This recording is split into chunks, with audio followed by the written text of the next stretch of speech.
How many of you want to listen to him rap this song? I love this track. Hey, we don't play spoil sport.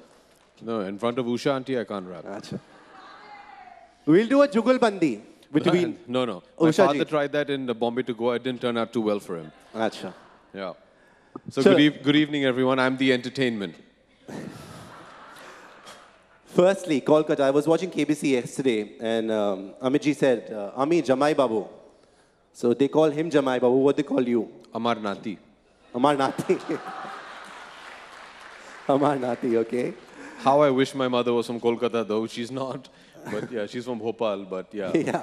I'll take it. No complaints. Any memories of Kolkata? Oh my God, I feel like I'm in an award function. The sticker is going down. You know, like you have, get off the stage. You don't. No. Stage is yours. Okay. Any memories of Kolkata? Many. Mostly film related. Okay. My first ever memory of Kolkata actually is very memorable to me. I remember it was in the early to mid 80s and we were going to Assam with Dad. And in those days there were no direct flights, so you had to transit through Kolkata. And I wanted to see Victoria Memorial and Howrah Bridge, of course.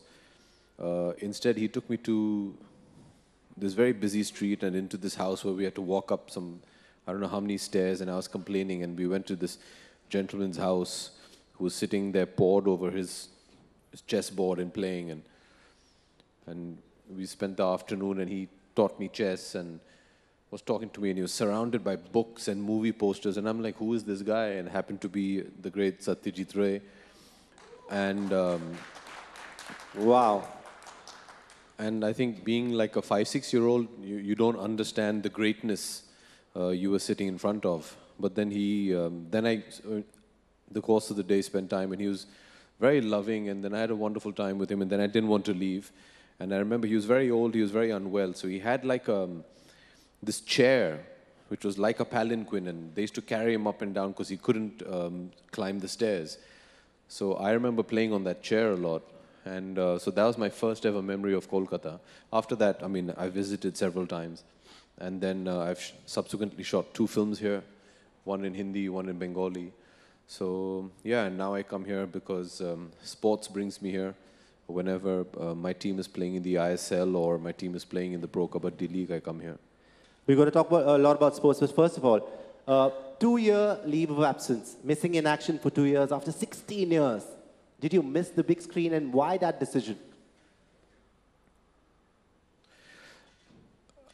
I don't think I was missing in action. I mean, I was very busy. I was... In films? Yeah.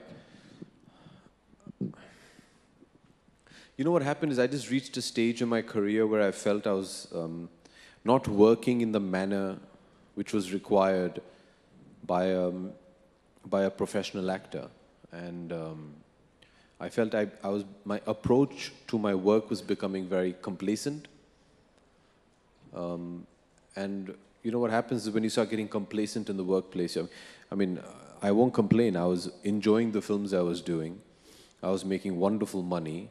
The films were some of the biggest hits of my career.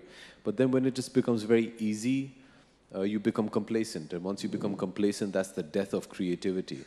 And the death of creativity is a terrible state to be in. And I also realized that if I'm just going to be coasting along in these films, very soon you become replaceable because you're not really bringing anything to the table. And before that could happen, I decided to take a step back and just reevaluate and re-energize myself and come back with a certain amount of focus, which I thought was very important. It was a difficult decision. You know, we live in an age where out of sight is out of mind, and time is moving so fast that you can get left behind. Somewhere there was a certain amount of conviction in the professional that I believed I would become after taking a bit of a break. And I needed that challenge, and that's what I decided to do. It worked for me. I was happy I did it personally. Professionally, we'll come to know. And that's why I did it, yeah. Were you nervous when you came back with One Marzia and you started shooting? Now it's a big success. No, of course. Critically acclaimed Thank film as you. well. No, of course, you're always nervous. Whenever you make a film, you're nervous. Whenever you step on set, you're nervous. And that nervous energy is good. I don't think you ever want to be comfortable in front of the camera, at least for me. Because like I said, it ensures that that it matters to you. It ensures that you'll give your best. I think for any creative person in this hall, I'm sure Dibakar will, endorse this, that the minute you're comfortable and you're okay with what you're doing, then somewhere you're not going to be giving it your best.